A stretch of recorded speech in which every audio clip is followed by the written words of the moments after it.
You're listening to the ERLC podcast. Brent, talk for a second. I mean, I know that our FaceTime feed is off, but is our audio feed completely off too? It seems like the audio feed is in real time. It does seem like that. You don't think the audio feed is synced up, Lindsay, or you think it's... Audio feed seems fine. FaceTime feed is way off. I know, but Lindsay, this has now happened twice where I've said something and I've started to say something and then you just start talking and don't stop. Lindsay frequently waits for the person to totally stop talking for the silence to happen and then for herself to pick up the conversation. Hello and welcome back to this week's episode of the ERLC podcast, where each week we're talking about our work here at the ERLC and focusing on what Christians need to know about the things going on in the world. I'm Josh Wester, and with me on the podcast today are my co-hosts Lindsay Nicolay. Hello. And Brent Leatherwood. Good afternoon, compadres. Guys, I've got to tell you, it feels good to be back.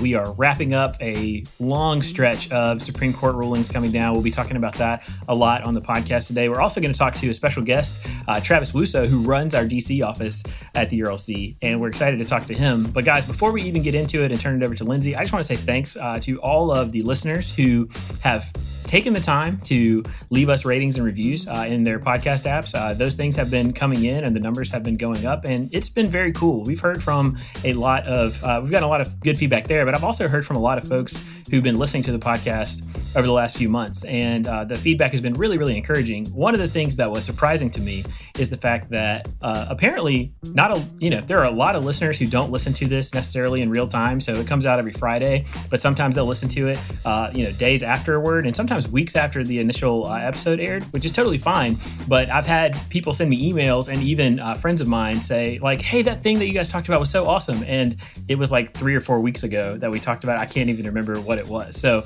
anyway, it's been good to get some good feedback from the podcast, and we're excited to get into it today. So Lindsay, tell us what the ERLC is talking about this week. Before we get to our content on ERLC.com, I just want to take a minute and let listeners know about our 2 newsletters that we have, Highlights and the Weekly. You can go to our website at ERLC.com and scroll down to the Stay Connected bar. There you can choose Highlights or the Weekly or both, enter your name and your email, and hit the subscribe button. Okay, so first up, there's been a lot of talk about monuments in our society and which ones should remain, which ones should come down. So we had RaShan Frost write about this. He's a pastor in South Carolina, and he kind of just gives us a firsthand look on the ground and a look into how he's thinking about these things. And he talks about, his article is titled, "What is the difference between remembering history and celebrating division?"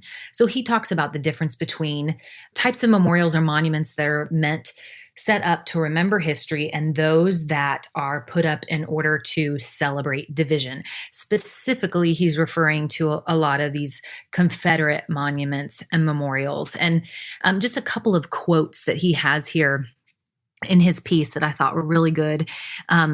He says, "I'm not advocating for a slippery slope of taking down historical monuments. Instead, this is a call to evaluate what these monuments are memorializing and whether or not they denigrate our fellow human beings." And of course, that really is the point. Are these monuments set up in order to remind certain individuals that they are worth less than others, which is, of course, not true. He also says this: "As we examine today's moment, we have to understand that many of these statues, monuments, and flags have become attachments of the heart that divide not only society, but the body of Christ along racial lines."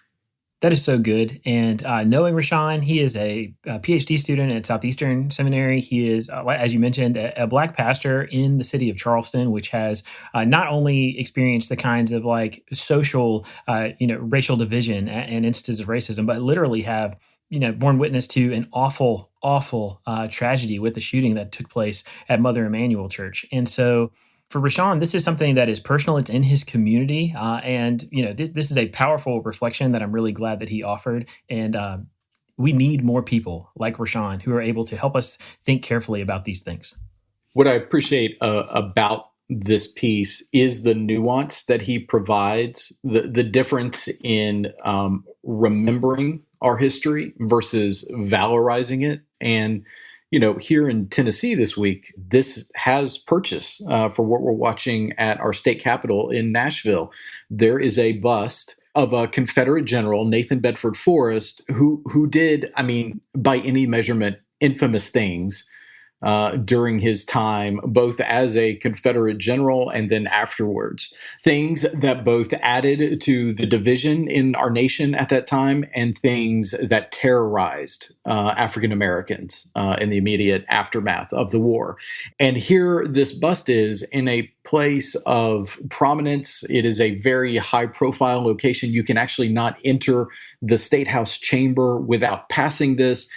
And honestly, I've just thought more and more about this. And if I were a Black individual going into the House of Representatives to either represent constituents, or if I were a citizen who wanted to watch the deliberations, I can't imagine what sort of signal that would send to me. It sends a shudder down my spine as a white citizen. And I just think about my fellow African-American citizens. And I lament the fact that this bust is placed in this location. And so this week, Governor Bill Lee of Tennessee came out and said it needs to be removed and placed in the Tennessee State Museum for historic purposes.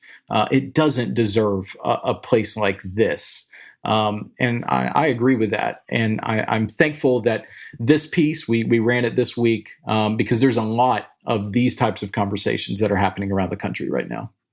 And these conversations are good for me because whether or not I paid attention in history class or whatever it was, some of these things I was just not aware of. So it's a good education for me. The call to reexamine and reevaluate has awakened me to look more into the history of our nation. And so I'm grateful for these conversations. I'm not always grateful for the way they play out on social media, but among friends and brothers and sisters and fellow citizens, some good things are happening. So moving on, we have a piece by Heather Rice Minus of the great organization Prison Fellowship. And I think this piece hits not close to home per se, but this past week, my husband and I watched Just Mercy for the first time. And oh my word, if you haven't seen it, I would highly recommend it. But Heather gives us a call to pray for those in prison during the pandemic. And so she gives a story of what some of the prisoners are going through. It's very isolated when you're struggling with COVID. It spreads easily. Family members and friends aren't able to visit prisoners, but they give some practical guides on how to pray. They have a regularly updated map of how COVID is impacting prisons in each state. They have a resource showing how many and through what mechanisms people have been released. And then they put together a guide for how you can pray for prisoners and staff and their families during this crisis. So it's much needed. And we're just very thankful for Prison Fellowship. And then finally, this kind of fits in our culture section as well, but we have a piece by our co-host, Josh Wester, on a very important issue. It's titled, Why Christians Should Care About the Latest Step in the Sexual Revolution. And you might be surprised by the latest step, but it has been the recognition of polyamory in Massachusetts. So Josh, can you tell us a little bit more about that? Sure. So this was one of those things that was probably flying under the radar for most people. But last week, the New York Times reported that the city of Somerville, which is according to the reporting, a left-leaning city in Massachusetts, and it seems that way based on what happened. But at a recent city council meeting, their city council voted to recognize polyamorous relationships, to legally recognize polyamorous relationships, and to grant them the same benefits that are afforded to married couples. This is something that is about much more, though, than trying to open up some kind of legal loopholes or even to allow them to do things like share insurance benefits or to have, visitation abilities if someone were in the hospital or something like that. Truthfully, this is about, once again, expanding the definition of marriage. And so I wrote this piece talking about how this is something that Christians should not only be grieved over, but that they should oppose, because we think that further degrading the institution of marriage in our society is bad for everyone. It's bad for our society. It's bad for our children. And this is something that we have to do more than just lament, but we actually should engage. That's right, Josh. And I'm glad for the way that you and others at the ERLC are engaging these issues, and the way that the church, everyday Christians, are engaging these issues through simply living their lives in a way that promotes what God says is best. And, as believers, we have theological reasons for why we hold to what God in his word has given us as the definition of marriage, what that points to. But even if you look at this from an outside perspective as a non-Christian, and especially as me as a child of divorce, and then being a mother myself, I just look at the detriment to, like Josh said, society, to people, to families, and to children, especially in the midst of such convoluted situations. And so at the ERLC, we will continue to advocate for God's design for marriage, because, again, it is best. And it may not feel best to those who oppose it, but we know that what God says is best. And so we will continue to hold fast to that and to advocate for it. So there's a lot going on in society this week, as is just the nature of 2020 in general, a lot going on. But Josh and Brent, that is your look at ERLC.com. Hey, thanks, Lindsay. And Brent, that takes us to the culture section for the week. And as we've already mentioned, there's a lot going on in the world of culture this week. So tell us what's going on. Well, I'll pick up with where Lindsay kind of left off with ERLC Content, because this was the close of the Supreme Court term this week. There are a lot of resources now available. Yeah, absolutely. There are a lot of resources now available on ERLC.com explaining all that's gone on from a religious liberty perspective at the Supreme Court this term. And believe you me, there was a lot. And probably its apex happened this week on Wednesday with the release of two major Supreme Court decisions. So let's start by talking about the most prominent case that was released this week, the Our Lady of Guadalupe decision. The justices, according to Baptist Press, reiterated their support for a ministerial exception that enables churches and other religious bodies to hire and let go of people based on their beliefs. They had ruled unanimously in 2012 in favor of such an exception.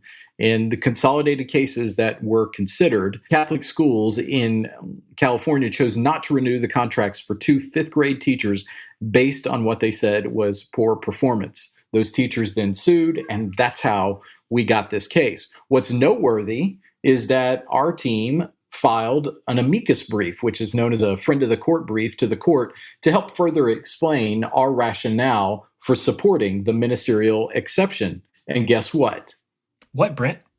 In the majority opinion written by Justice Samuel Alito, he actually cited the ERLC amicus brief, which is, it's not the first time that it's happened, but it's a really unique moment, and it speaks to the quality of the work that the ERLC does in regards to religious liberty and defending religious liberty. That's right, Brent. And this was not a small thing. This was a major ruling and a huge win for religious liberty, because what the court did is that they affirmed that churches and religious organizations or institutions have the right to determine who they hire, and that they can continue to not only operate, but to staff their institutions or organizations according to their beliefs, and that the government doesn't have the right to step in and to arbitrate those things. That because of the First Amendment's guarantee of religious freedom protections, that these religious institutions, once again, the Supreme Court telling us this, that they're able to continue to be truly Christian or operate truly according to whatever their religious commitments are. And that is vital, because otherwise, had this ruling gone the other way, who knows what would have been the future, not only for Christian schools, but for schools of all kinds or other kinds of religious institutions. And in the second case that dealt with the Little Sisters of the Poor, yes, they are back in front of the Supreme Court again. This has now been a 7-year journey for Little Sisters of the Poor, coming before the court multiple times. But once again, the court ruled in their favor. And in many ways, it was kind of along these same lines. The court ruled that employers with religious objections can be exempt from the Affordable Care Act's birth control mandate. And again, from the story in Baptist Press, the High Court upheld federal rules that protect the rights of employers with religious or moral objections to the Obama-era abortion contraception mandate. The opinion came after, as I said, a 7-year legal battle. And now the Catholic Order, Little Sisters of the Poor, they serve poverty-stricken elderly. I mean, this is not a group that you want to continually sue. And the Supreme Court has said once more that they are free to follow their consciences in regards to the Affordable Care Act. And that, again, is a win for religious liberty. And the ERLC filed an amicus brief here in this case as well. Yeah, we've seen over and over again that you don't mess with the Little Sisters. So we've been impressed with their fortitude. And the ERLC has been thankful to be standing alongside them all of these years. And, I'm just curious as an outsider who doesn't have great understanding of these things and how these different laws apply to society, just because, I don't know, I'm not a legal scholar like y'all are, how these rulings in the future will affect the Bostock ruling and what that will indeed look like and how that will play out. You know who we should ask about that, Lindsay? Travis, when we have him on in just a few minutes, because he's the true legal expert at the ERLC and can answer those questions for us.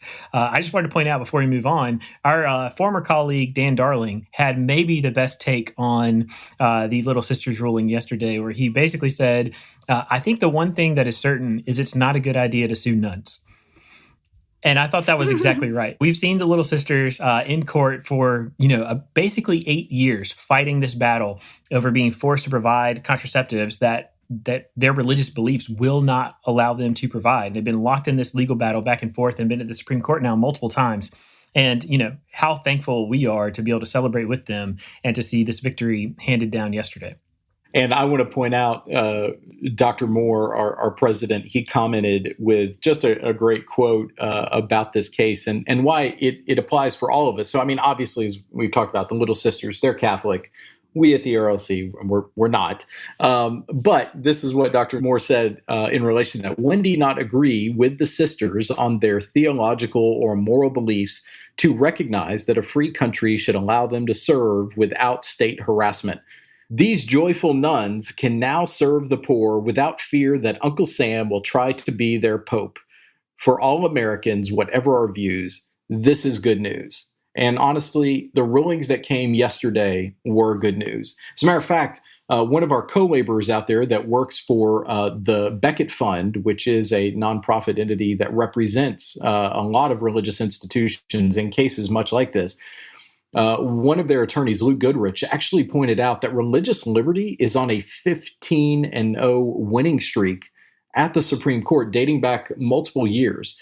And that's just further proof that the court is actually carving out a robust view of religious liberty in American jurisprudence. And that's something that we all should be very grateful for. I think that's exactly right, Brent. Like, it is a really good thing that we've seen these rulings at the Supreme Court over and over again affirm religious liberty. Ryan Anderson, in response to Luke's tweet yesterday, also did point out that it is a little troubling that we've had to see 15 cases answering some of these fundamental religious liberty questions rise to the Supreme Court in the last decade or so. But nonetheless, it is still something to celebrate and be thankful for, that each of them have been clear wins supporting the fundamental or bedrock protections for religious freedom we find in the First Amendment. That's correct. Both of those cases were decided by 7-2 decisions, and those came out on Wednesday. On Thursday of this week, the court also weighed in on a case that a number of political watchers out there have been paying attention to in regards to the financial records of President Trump.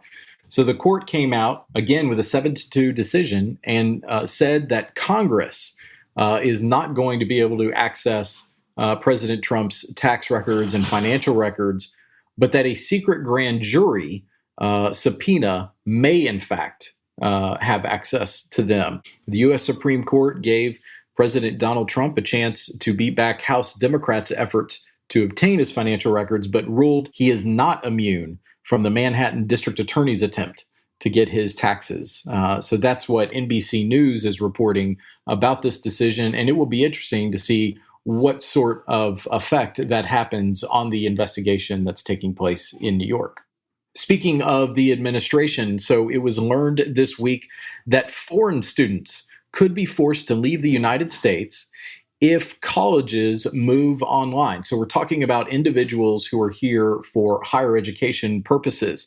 In response to that, both Harvard and MIT have sued the Trump administration over that rule, barring foreign students from taking online classes only.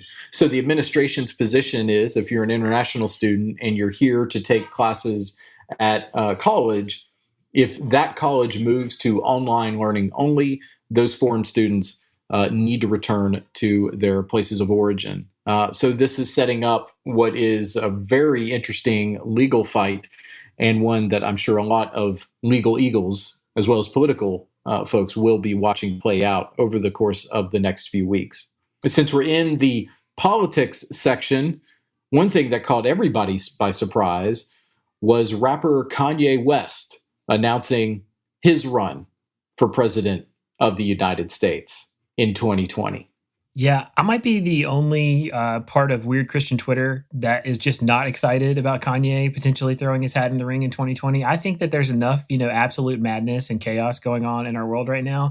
And I think he should, keep doing his thing, but leave politics. There's enough people running in those lanes right now. And I would just say maybe find something else to do. I just want to see the list of potential justices he would appoint. Well, and it's important. Elon Musk says he might endorse him. No, that's right. As a matter of fact, on Twitter, Elon Musk became his first high-profile endorsement, and I thought that would get kind of the Josh Wester wing of the constituency out there, but apparently not. I gotta say that does all kinds of things to conflict me in my spirit, but I'm still not on Team Kanye. So I'm sitting here scrolling through Kanye's Twitter. I was trying to look for his announcement because he's been saying some weird stuff, but he just says weird stuff in general. But this one is, I'm so proud of my beautiful wife, Kim Kardashian West, for officially becoming a billionaire. Like, oh man, I'm sorry my husband can't be proud of me for my accomplishments in that arena. That's true. It would make 2020 even crazier. You're right. It would only add to the craziness that is 2020. So, yeah, a lot of folks that I respect that are political analysts have noted that apparently Mr. West has a new album that potentially will be dropping soon. And so they're saying, because he's a marketing genius, he knows how to capture people's attention. And in the midst of an election year, what better way to capture people's attention than by announcing an unexpected run for the highest office in the land? If you ask me, it's actually pure genius. I will gladly give Kanye all the credit for being one who knows how to grab a hold of the news cycle and gain a lot of attention. I'll be interested to see where this goes. That's right. Well, picking up off something that Lindsay said, one of the more interesting things that Kanye West said this week in interviews is that if a vaccine for coronavirus were offered, he wouldn't take it because it potentially would be the mark of the beast. So I'm going to use that as a segue to actually talk about coronavirus. The BBC I feel like I should interrupt you, Brent, just to definitively say that if there is a coronavirus vaccine, which God willing there will be soon, it is definitively and certainly not the mark of the beast. And if you're able to, you should avail yourself of that vaccine. That's absolutely right. And my point was, we're going to need it because the BBC announced this week that we have crossed another a very sad milestone. 3 million people have now tested positive in the United States for COVID-19. And that is according to the Johns Hopkins University tracker that a lot of folks are paying attention to. And unfortunately, very sadly, over 131,000 deaths have been reported as of the middle of this week. And on Tuesday, the U.S. broke its record for the most new cases reported in one day because we crossed 60,000 cases in one day, which is a shame. But again, it speaks to the need of a vaccine. We clearly need that. And we are so thankful that researchers and medical experts are doing all they can, probably working grueling hours and at a grueling pace to deliver that to private citizens. One private citizen who spoke up this week was Lindsay Nicolai's favorite, Tom Hanks. Tom Hanks gave an interview to CNN this week, and he said, wear a mask. Quote, the idea of doing one's part should be so simple, the 63-year-old actor said in his first TV interview since recovering from COVID-19. Wear a mask, social distance, wash your hands. That alone means you are contributing to the betterment of your house, your work, your town, your society as a whole. And it's such a small thing. I thought this was good advice from America's favorite actor. This is for the good of your neighbor, and it is a small price to pay in the midst of the suffering that some are experiencing. And so it just is a way for us to die to ourselves and die to our rights and our pride and just serve our society well and seek the good of our community.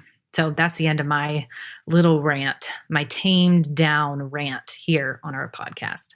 Well, I think his advice is really salient because of what we learned this week about Atlanta Mayor Keisha Lance Bottoms. So she's gained a lot of prominence. As a matter of fact, there are rumors that she is on Vice President Joe Biden's short list to be a potential vice presidential nominee for the Democratic ticket. But she actually tested positive for coronavirus this week, and she has shown very few symptoms. As a matter of fact, she attributed them to allergies. What tipped her off was this. I just received my results. My husband literally has been sleeping since Thursday last week, which is just not like him. So I decided that we should all get tested, and her results came back positive. So apparently one of the signs of this is extreme fatigue and extra sleep. And that's what her husband had, and that's what tipped her off to it. So obviously she was very concerned. But again, I think that just speaks to a lot of times you may not even know if you have this, which is why you should take the step of wearing a mask to love your neighbor well.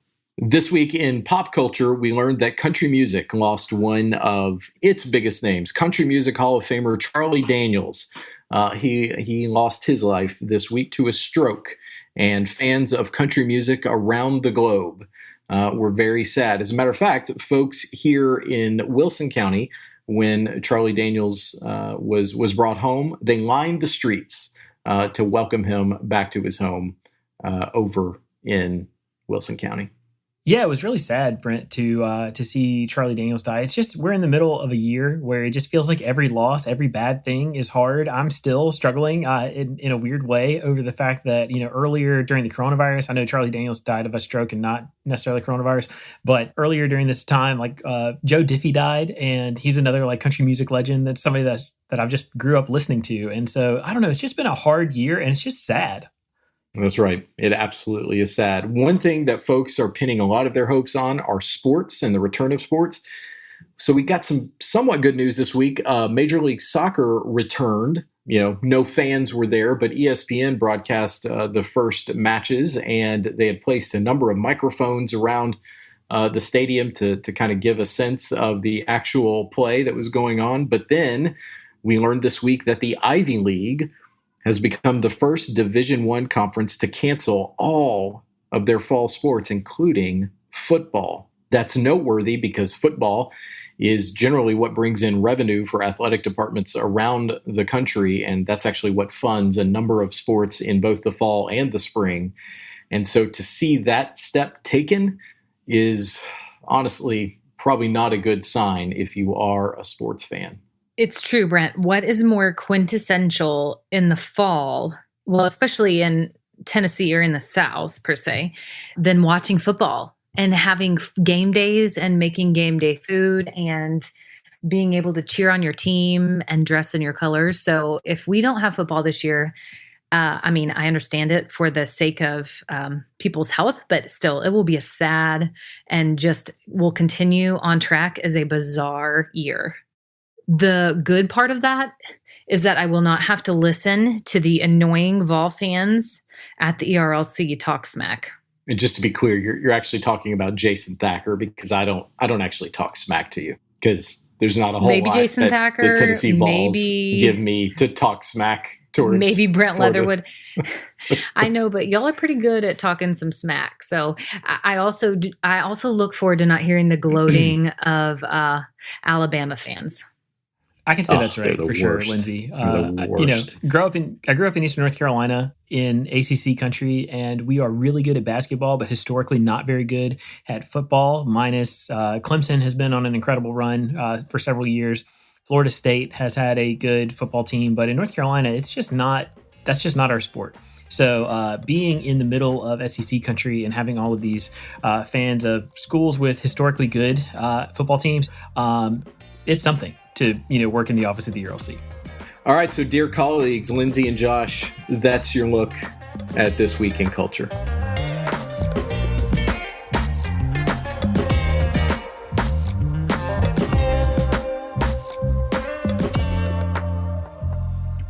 So now we're about to talk to our friend and colleague, Travis Wussow. Travis is our vice president and general counsel at the ERLC. He oversees everything that goes on in our DC office. And this is a great week to have him on because, as we mentioned, it was a big week at the Supreme Court. But Travis, we want to say thanks so much for joining us. And as we're getting started now, would you just take a second and tell our audience a little bit about how you serve at the ERLC? And if you could, tell us one thing that God is teaching you right now in this season of life and ministry.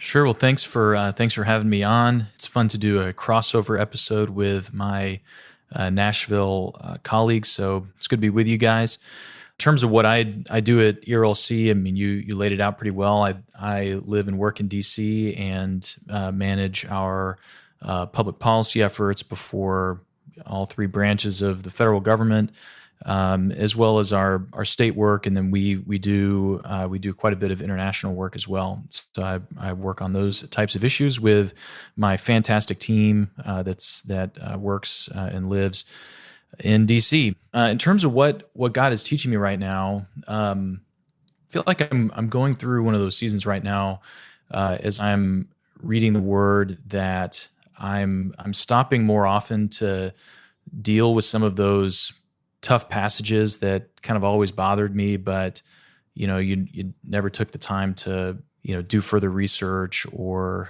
take it to ground. And so right now I just finished reading the book of Leviticus, and Leviticus has a number of those tough passages, I think we can say. And I can't say that of course I've answered all of those questions. But I think the big picture thing that God is teaching me right now is that His Word is amazing, and it's His revelation to us, and He wants us to be able to understand it and understand His heart. And so it requires us to go below the surface sometimes, but that effort is always rewarded. It's a good encouragement, Travis, and you probably needed time in the Word this week after being so busy with the Supreme Court rulings, spinning all the plates, because as Josh said, it's like the Super Bowl for our team in DC. So we wanted to start by discussing one of the cases, Our Lady of Guadalupe. So can you tell us about this case and how the court ruled and the implications of that?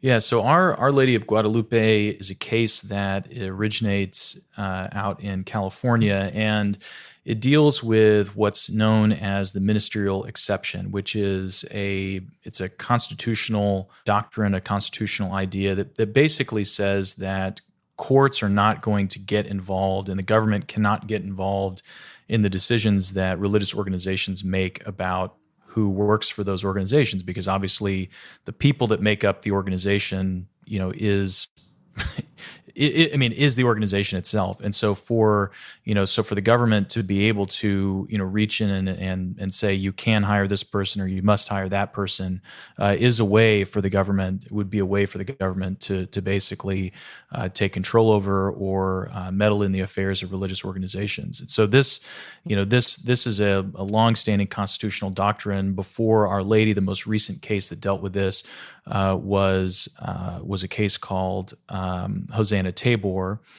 which was a unanimous decision that was handed down just a few years ago. And so Our Lady, in some ways, is follow up to Hosanna Tabor. It addresses the question in this case of whether a teacher can be considered a minister.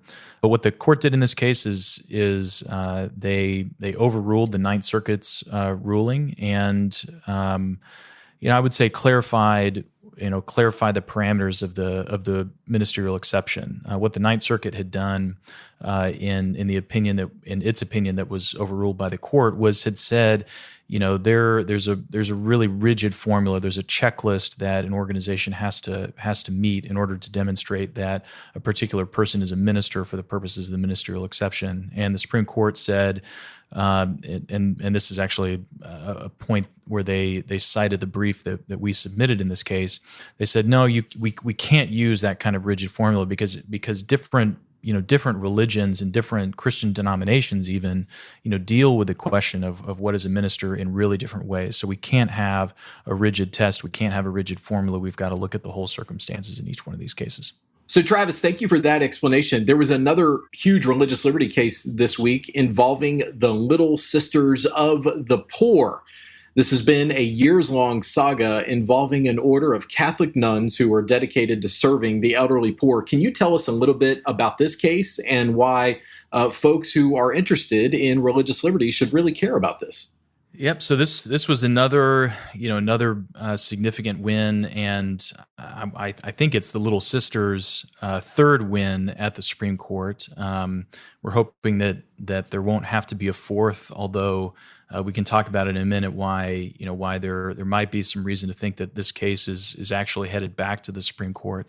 But what this case is about is what we refer to as the contraceptive mandate, which was a rule promulgated by the Obama administration in 2011 that said that all health insurance providers had to provide contraception as a part of their healthcare plans. And so what that meant for, just to use an example, an order of Catholic nuns is that they would have to, as a part of providing contraception through their plans, violate their religious, their sincerely held religious beliefs. And it's worth noting that a number of Baptist institutions also challenged the contraceptive mandate because the contraceptive mandate doesn't cover just contraception, but a number of drugs that we would consider to be abortifacient. So it's a religious liberty issue. It's also a pro-life issue as well. And so this iteration of the case dealt with two rules that the Department of Health and Human Services passed in 2018 that would, now they're in effect,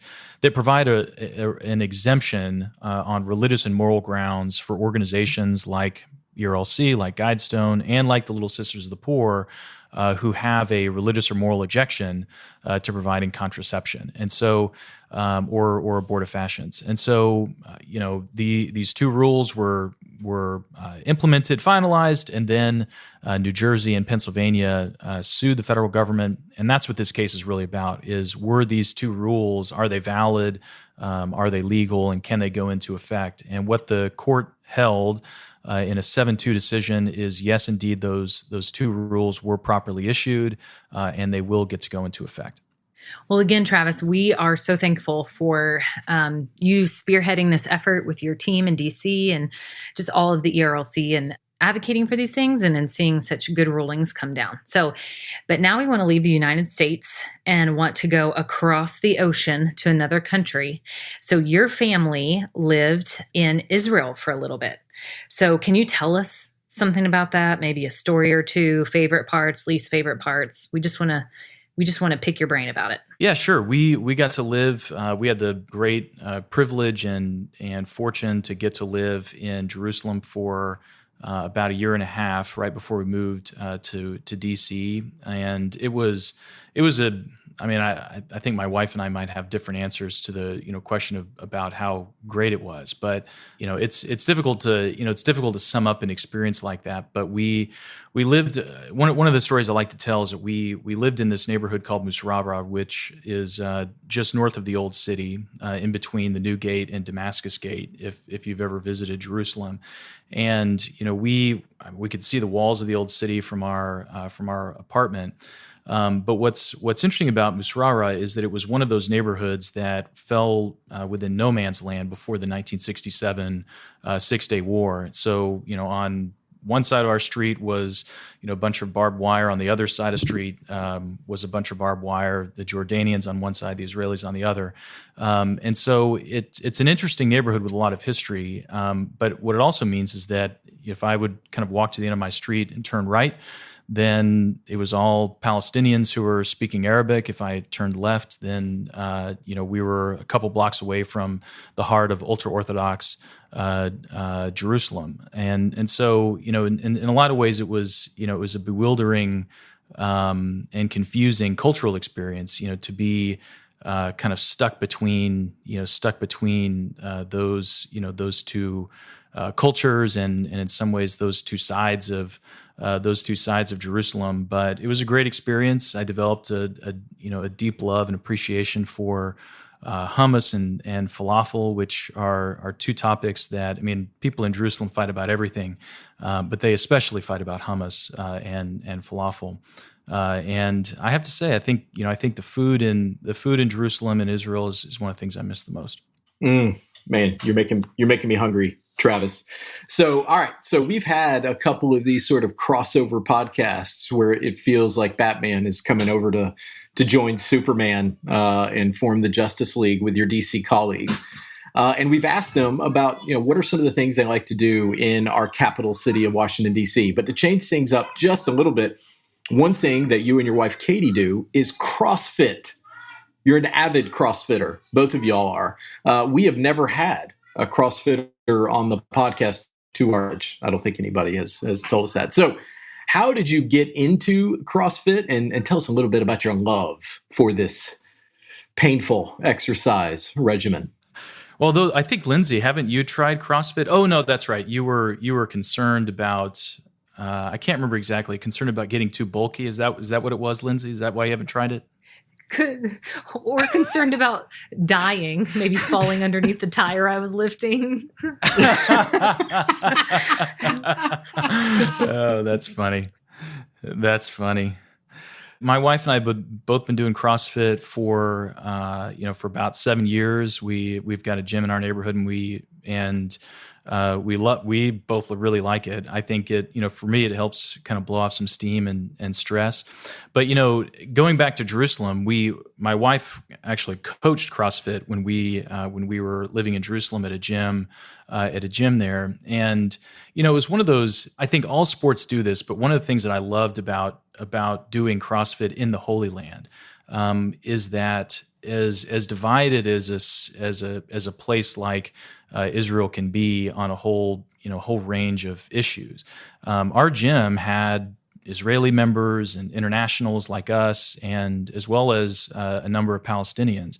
And so, it was one of those rare spaces where, everybody came together, did, a brutal workout and suffered together, but also I think, shared something important together. And, it forged some really, deep relationships with people I still keep in touch with and miss tremendously. So, that's the thing I love the most about CrossFit is, it's not the workouts, it's the community and the friendships that you make along the way. That's really good, Travis. And I've never actually done CrossFit formally. I was disappointed that you didn't use the word box instead of gym, because apparently there's just all everybody who does CrossFit. There's terminology, it's a culture, there's the whole thing that wraps around it. But anyway, we just want to say thanks so much for taking the time to join us today. It was a huge, very busy into the term in terms of Supreme Court rulings, and we know that you are exhausted and ready for some well-deserved rest. So thanks so much for taking the time to join us today. And thank you for all your hard work that you did in fighting to preserve these fundamental freedoms like religious liberty and leading our efforts in the DC office. Well, I appreciate it, and I appreciate you guys having me on. And and I should say thank you guys for all the hard work that y'all did on this stuff as well. I mean, this, it's the Super Bowl for the DC team, but it's the Super Bowl really for everybody. So, I think it's one of those really gratifying moments where you get to see every member of the team working hard and putting out great content. So. Thanks, guys. Good to be working with you guys this week, and good to be on the pod this week. Appreciate you, buddy.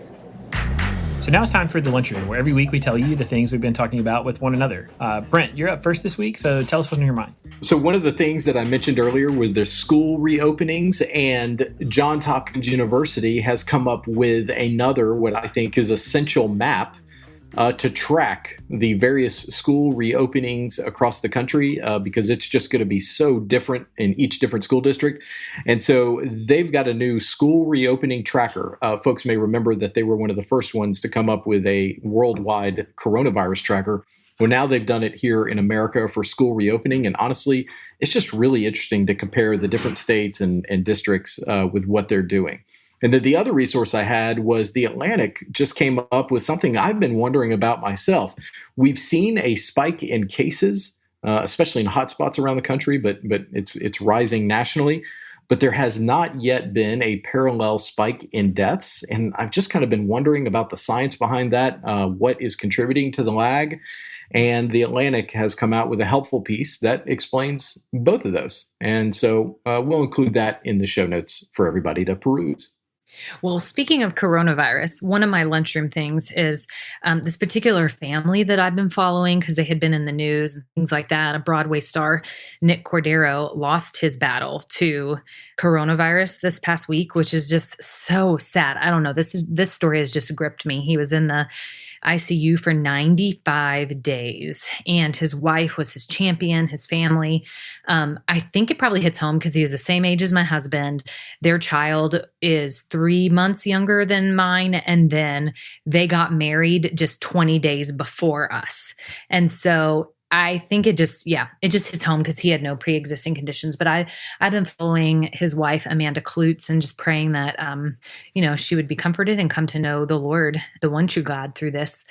But I have just been watching their stories and things like that because I can just be a sucker for entering into other people's tragedies. And it truly is tragic, and just another reminder to serve our neighbors and wear our masks and wash our hands. But on a funny note, I thought this was hilarious. I don't remember who shared this, but in Japan, there's the Fuji-Q Highland Amusement Park. And a video showed, the video showed the chief executive and his corporate boss taking a ride on the park's #1 attraction, the Fujiyama roller coaster. And they plunged 230 feet without so much as a peep. And they were both clad in masks, and they were riding in complete silence. And it ended with the message, "Please scream inside your heart." And people on Twitter have been saying, this is the new motto for 2020. Please scream inside your heart. And it just cracks me up. Who came up? Can you just imagine the person that came up with that tagline being so proud of themselves? Please scream inside your heart. So a lot of us are screaming inside of our hearts. Some of us may be screaming out loud at home, but I think that is just I agree with Twitter. That is the perfect motto for 2020. It wins the internet for 2020. That's right. That's right. We've learned a lot of things today, mostly that Lindsay has been spending an inordinate amount of time on Twitter lately. So we'll try to schedule an intervention for her sometime early next week. Speaking of things that... Instagram. Got it. Well, here's a couple things that are on my mind. Number one, our executive vice president, Daniel Patterson, he posted something in our Slack channel as we were talking amongst our staff.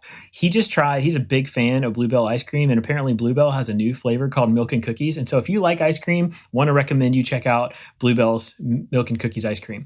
On a personal note, so we watched Hamilton. It was incredible. It didn't let me down at all. I've been listening to the soundtrack. It's awesome.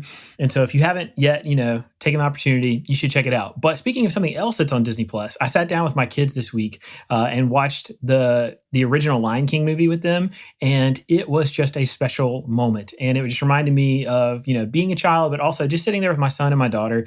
And it's an emotional roller coaster watching that movie, but it was a really special time for us, and we really, really enjoyed it.